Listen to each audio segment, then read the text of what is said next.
All right, so today we've got a very important mission. What we're going to do is we're going to attempt to add 20 miles an hour to your serve and do it with less effort. That's right, I said less effort. So if you're ready, let's get started. So guys, I just did the math, and I've been playing and coaching now 38 years. It's almost depressing, but I've learned a lot.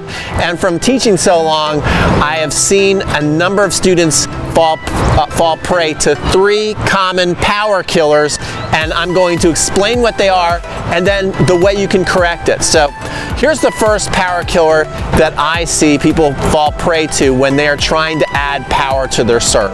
The first one is very, very easy to fix, and that is when people try and create power, they always tend to tense up. They tend to muscle the ball. So one of the ways that you can add more power to your serve is to simply not be, really tensing up and holding the racket tight in order to add more power.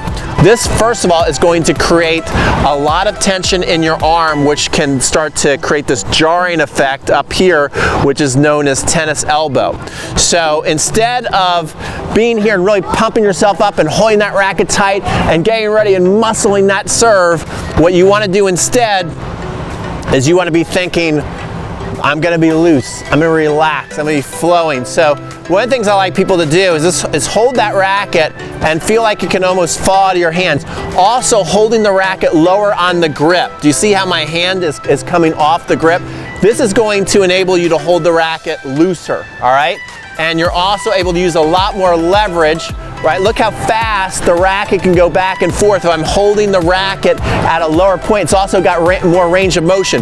The more I hold it tighter up here, and I'll still be loose, but you see how it's not creating near as much racket head speed as easily. And look how the range of motion, it's not as big. Where again, I hold it down here, boom, I'm able to go. Look how much more racket head speed I'm getting, and I'm naturally going to be holding the racket looser right here. So I'm here, want to almost let that racket kind of dangle out of the hand. So just by doing this simple move alone, from being relaxed, barely holding on the racket, let it just kind of play around with this. Just watch the racket work for itself. See this? Just look at that racket. The racket almost wants to add 20 miles an hour for you. Just by doing that, nice and loose, boom, you can really power through those serves. Just by holding the racket nice and loose, you can build a lot of racket head speed. The second power killer, or as I like to call them, actually power leak, right? You're leaking power out of your kinetic chain, is the timing in which you go to in your mind. This is more of a mind thing. When you really think about going and accelerating, snapping, I find that a lot of people wait too long, and by the time they start to accelerate, it's too late to kind of feel like you're really whipping and popping the ball. When you hit a really good serve, you feel like you've snapped. That's why a lot of coaches will say snap. I mean, are you actually snapping? I don't know, but good servers know what that means when they hear the word snap or whip. And too many people wait too long. They wait to their almost to the contact point, and then they start to accelerate. So if you do that and you wait too long, you end up with what I call a push serve. So you're going like this, you wait too long, you basically come right here, your elbow's here, now all of a sudden you think about whipping and snapping. It's so hard to create any kind of racket head speed, you're gonna pop a lot of serves long. So what I think about is, and it doesn't matter if you've got a full wind up, if you're here, wherever it is, even if you're starting right here in what I like to call the secret power source, as I start to think about coming down the back here, and my legs are going to be coming up, that's another important thing. With the racket drop, you got to coordinate your leg drive up.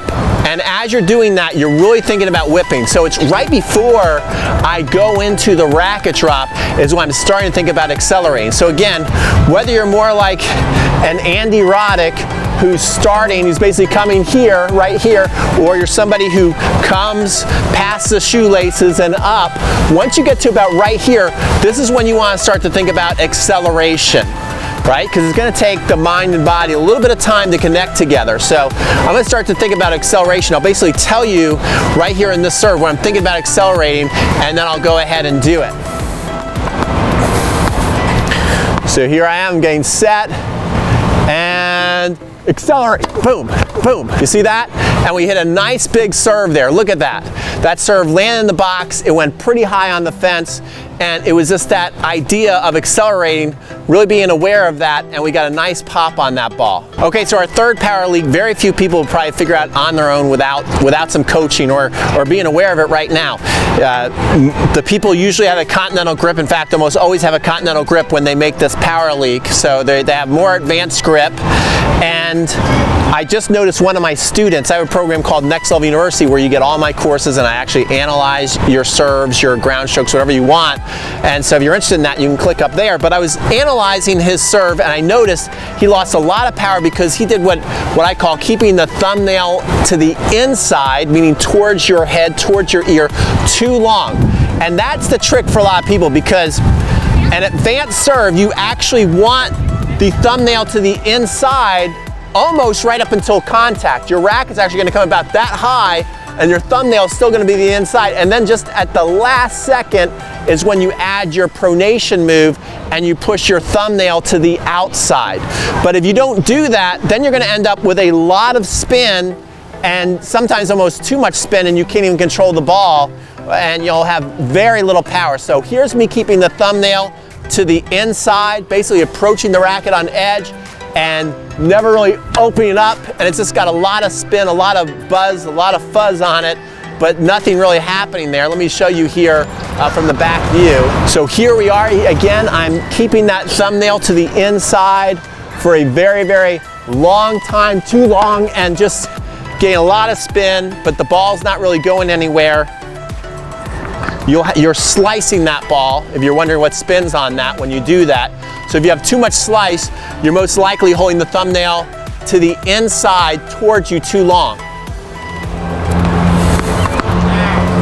Now here, I'm going to try and flatten the ball out a little bit. So basically, I'm still going to be coming up on edge to that last second, and I'm really going to throw that thumbnail out and away from me.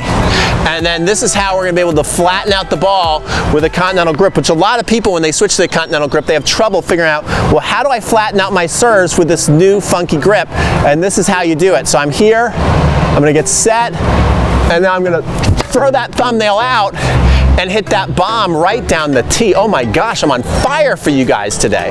So did you know there's actually 17 power leaks on the serve? And if you'd like to eliminate all your power leaks and replace them with power sources, I have a great 3-part series that's gonna get you pointed in the right direction called the 3X Power Serve Series. It's absolutely free. All you gotta do is click up there or in the description, or I might even put in the comments, and you can get access to it. It's free, it's great. It's definitely one of the best free training series I've ever put together. And so click up there or in the description or in the comments, sign up, and you're gonna really, really like it, and you're gonna start to eliminate your power leaks. So this is Pete from Crunch Time Coaching, sign off. Thanks so much for watching today's video. Don't forget to like, comment, and subscribe.